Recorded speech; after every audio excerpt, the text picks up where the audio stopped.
تو حضور سید عالم صلی اللہ علیہ وسلم کے بارے میں پتہ چلا کہ حضور کو نقصان پہنچایا ہے کافروں نے، تو رستے میں چلیں تو کسی نے آ کر کہا آپ کا بھائی بھی دنیا سے چلا گیا، شہید ہو گیا جنگ میں. انہوں نے کہا پیچھے ہٹ جاؤ، مجھے حضور کا بتاؤ. پھر آگے چلی، انہوں نے کہا آپ کا شوہر بھی دنیا سے چلا گیا. انہوں نے کہا پیچھے ہٹ جاؤ، مجھے حضور کا بتاؤ. آگے چلی تو انہوں نے کہا جناب آپ کا باپ بھی دنیا سے چلا گیا. آپ نے کہا پیچھے ہٹ جاؤ، مجھے حضور کا بتاؤ. آگے آئیں تو کسی نے کہا آپ کا بیٹا بھی دنیا سے چلا گیا. آپ نے فرمایا پیچھے ہٹ جاؤ، مجھے حضور کا بتاؤ. جب یہ 4 رشتے ہوتے ہیں کسی خاتون کا عزت سے دنیا میں جینے کے لیے، یہ بڑے 4 اہم رشتے ہیں. جب چاروں رشتے چلے گئے، سامنے حضور کو دیکھا تو حضور کا دامن کرم تھام کر کہا کل مصیبت بعدک جلل، یا رسول اللہ آپ کے ہوتے ہوئے کوئی پریشانی ہمیں پریشان کر سکتی ہے. ہم بھی یہ کہتے ہیں جب ان کی ناموس سلامت، ان کی ختم نبوت سلامت، ان کا نام رہے، ہمارا کچھ رہے نہ رہے، ہم سب کچھ قربان کرنے کے لیے تیار ہے. اگر امت یہ جذبہ آج بھی رکھتی ہے تو یہ چند ناہنجار جو ہمارے اوپر مسلط ہے ان کا کام ہے نا. ورنہ نمائندگی اگر کوئی آ کر دیکھے تو صحیح نیچے شعلے بھڑک کس طرح رہے ہیں عشق کے. کوئی آ کر کسی وکیل کو اٹھا کر دیکھ لے، کسی جناب دوست کو، برسٹر کو، کسی بھی شعبہ ہائے فکر سے دنیا میں بیٹھنے والے انسان کو اٹھا کر دیکھ لے کہ اس کے سینے میں عشق رسول مچل کس طرح رہا ہے. اس کا بس نہیں چل رہا کہ وہ نور پور شرما اور اس کے حامیوں کے ٹکڑے کر کے رکھ دے. لیکن اس کو پیغام کو، ان شعلوں کو ترجمانی تو انہوں نے دینی ہے جو اقتدار میں بیٹھے ہیں. ورنہ کون ہے جس کو موقع ملے آج انڈیا جانے کا اور وہ نور پور شرما کا خاتمہ کرنے کے لیے تیار نہ ہو؟ یہاں ہزاروں غازی علم الدین پھرتے ہیں، یہاں ہزاروں غازی ممتاز قادری پھرتے ہیں، لیکن مسئلہ یہ ہے کہ ہمارے اقتدار کی سیٹ پر بیٹھنے والا کوئی صاحب ایمان نہیں ہے.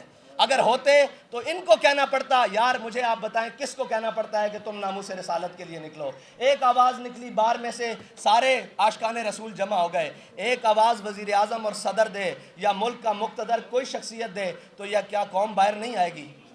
آئے گی نا قوم. لیکن کیا کریں، ہم نے رنگیلے پالے ہوئے ہیں جن کو سارے معاملات کی بڑی فکر ہے، لیکن جب حضور کی بات آئے تو یہ گونگے شیطان بن جاتے ہیں. لیکن یاد رکھنا یہ امت اب چپ نہیں بیٹھے گی. اس امت کے پاس بڑا زبردست بیانیہ ہے، وہ 1-2 حرفی بیانیہ ہے، وہ بچے سے لے کر اوپر تک کہ گستاخ رسول کی اور من سب نبی جن، یہ بیانیہ ہے. اگر کوئی کسی کو آج تک گستاخ رسول کا مسئلہ نہیں سمجھ آیا نا تو ہم اس کو سمجھانے کے لیے تیار ہیں. گستاخ رسول کا مسئلہ کائنات کا سب سے جداگانہ مسئلہ ہے. میرے آقا مولا صلی اللہ علیہ وسلم کے فتح مکہ کے موقع پر حضور نے سب کو معافی دی. جب ابن خطل کی باری آئی نا تو صحابہ نے عرض کی یا رسول اللہ بیستار الکعبہ تھے، یعنی یہ کعبے کی دیوار ہے، یہ کعبے کا غلاف ہے، اس کے درمیان جو رسیاں ہیں ابن خطل اس کے درمیان لٹک گیا ہے. میرے آقا مولا نے فرمایا اقتلوہ.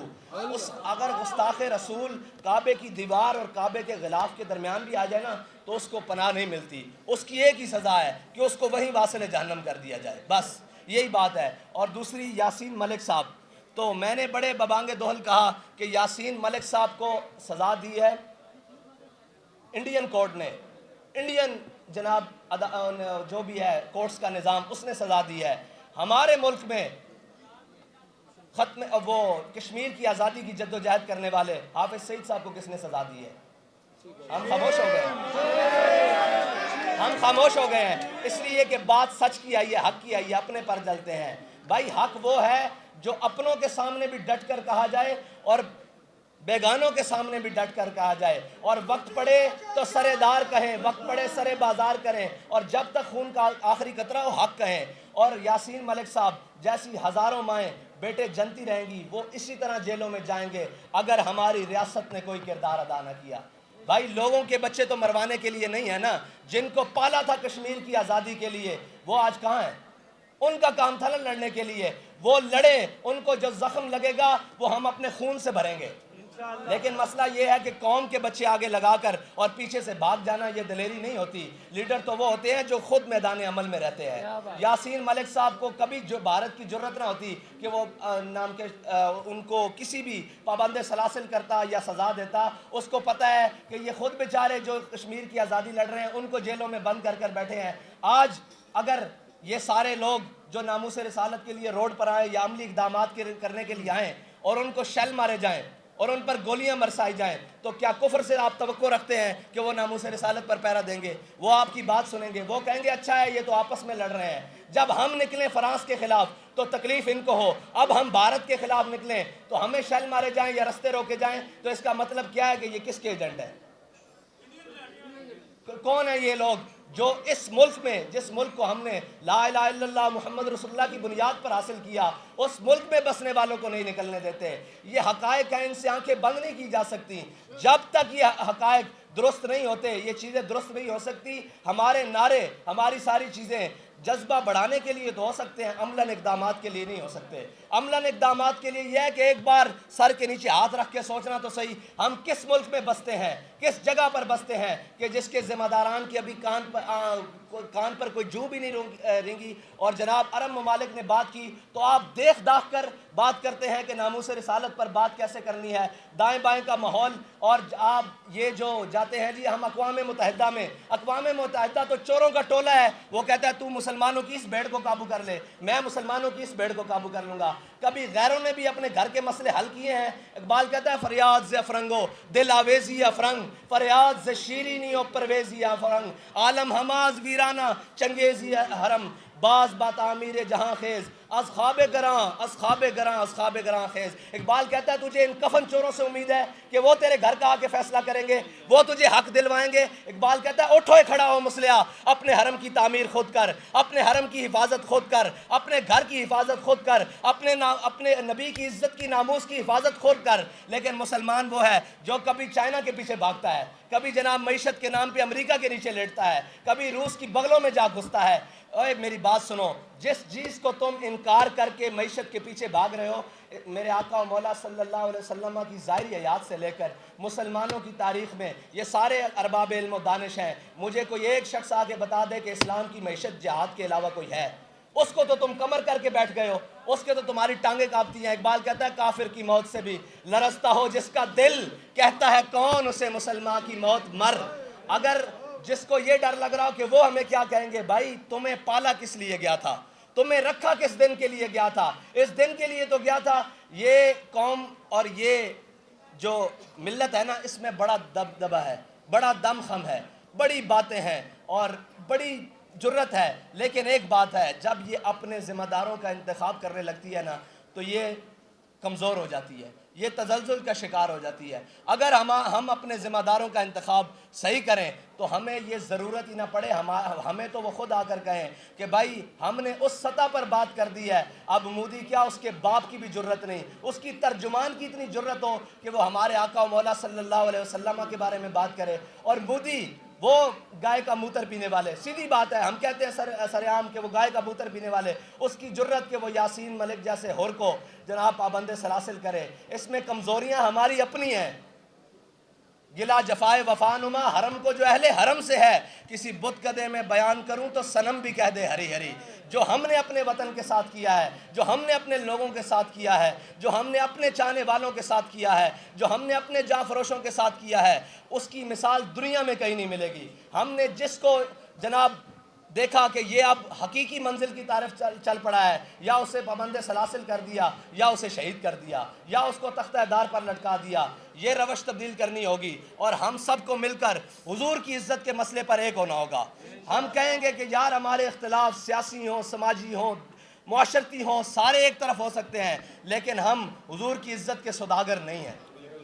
اور آپ دیکھیں نا کہ یاسین ملک صاحب کے لیے صرف یہ کہنا کہ وہ بہت بڑے مطلب آزادی کے ایک بہت بڑے لیڈر تھے، بھائی وہ دودھ پیتے بچے کو بھی پتا ہے وہ آزادی کے لیڈر ہیں۔ یہ بتاؤ کہ تم نے ان کے لیے کیا کیا ہے، یہ بتاؤ کہ تمہارا ان کے لیے کردار کیا ہے، تم نے ان کی آزادی کے لیے کیا جدوجہد کی ہے۔ ہم نے آزادی کے لیے جدوجہد یہ کی ہے کہ جب کشمیر لٹ رہا تھا، جب کشمیر بک رہا تھا، تب ہم نے کہا آدھا گھنٹہ روڈوں پر کھڑے ہو جاؤ۔ یہ نہیں بات اس سے پیچھے آنے والوں نے کیا کیا، اس سے پیچھے آنے والوں نے کیا کیا۔ کشمیر آپ نے اور میں نے تھوڑی بیچا ہے، ہم نے تو مال بھی دیا ہے، خون بھی دیا ہے، وقت بھی دیا ہے، سارا کچھ کیا ہے جو اس کے لیے بن پڑا، لیکن بیچنے والوں نے بیچا اور پھر کہا ہمارا نام بھی نہ لیا جائے۔ تمہارا نام سر دار بھی لیا جائے گا، سر بازار بھی لیا جائے گا، اور جب وقت پڑے گا سر بازار بھی لیا جائے گا۔ کشمیر سے ہمارا رشتہ کیا؟ لا الہ الا اللہ۔ کشمیر سے ہمارا رشتہ کیا؟ لا الہ الا اللہ۔ میں ناموس رسالت پر آخری بات کر آپ سے اجازت چاہتا ہوں کہ ناموس رسالت کا مسئلہ ہے کتنا حساس. مقام حدیبیہ پر عروہ بن مسعود مشرکین کی طرف سے سفیر بن کر آئے. جب وہ آئے تو انہوں نے حضور سید عالم صلی اللہ علیہ وسلم کے سامنے بیٹھ کر بار بار ایسے حضور کی داڑھی کی طرف ایسے ہاتھ بڑھایا, یا رسول اللہ جانے دے, یا رسول اللہ جانے دے. پیچھے سکے بھتیجے مغیرہ بن شعبہ جو ایمان لے آئے تھے, حضرت مغیرہ بن شعبہ جو مسلمان ہوئے تھے, وہ حضور کی حفاظت کے لیے ایسے کھڑے ہوئے تھے. جب مغیرہ بن شعبہ وہ عروہ بن مسعود کا بار بار ایسے ہاتھ حضور کی داڑھی کی طرف بڑھا نا, تو حضرت مغیرہ بن شعبہ یہ نہیں دیکھا سامنے سکا چاچا آیا بیٹھا ہے. آپ نے تلوار کا دستہ نکالا اور اپنے چاچے کے ہاتھ کے اوپر ایسے مارا, اور آپ نے فرمایا آخر یدک عن لحیۃ رسول اللہ واللہ تصل الیک. کہا چاچے تو چاچا ضرور ہے, لیکن حضور کی داڑھی کی طرف سے خوشامد کی طرف ہاتھ کر رہا ہے, یہ بھی پیچھے کر, اگر دوبارہ بڑھا تو یہ کٹا ہوا واپس جائے گا.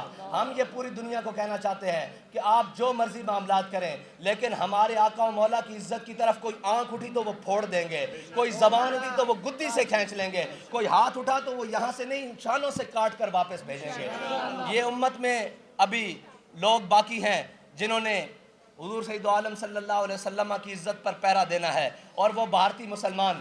میں سب سے زیادہ خراج تحسین ان کو پیش کرتا ہوں کہ جو اتنی پابندیوں کے باوجود, جو اتنی مشکلوں کے باوجود, جو اتنے ظلم و ستم کے باوجود آج بھی بھارت کی سڑکوں پر اور جناب ایک ایک گلی کے اندر یہ نعرہ لگا رہے ہیں کہ گستاخ رسول کی ایک سزا,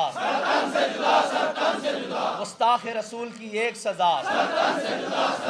اور وہ آج بھی بھارت کی گلیوں میں کھڑے ہو کر کہہ رہے ہیں کہ ہم اگرچہ اقلیت ہے لیکن حضور کی عزت کے مسئلے پر ہم اپنے آپ کو قربان کر دیں گے. اسی جذبے کی ضرورت ہے, اسی ہم آہنگی کی ضرورت ہے جس کو لے کر ہم یہ پیغام پوری دنیا کو دیں کہ بھائی سب کچھ برداشت ہو گیا. ہم اس بات سبق کو پڑھ چکے ہیں کہ ادب گاہیس زیر آسماں از عرش نازک تر نفس گم کردہ می آیت جنید و با یزیدی جا. اللہ تعالیٰ مجھے اور آپ کو عمل کی توفیق عطا فرمائے, اور ہماری سیاسی اور عسکری قیادت کو امریکہ اور نیٹو کی غلامی سے نکال کر حضور کی غلامی عطا فرمائے. وآخر دعوانا الحمدللہ رب العالمین.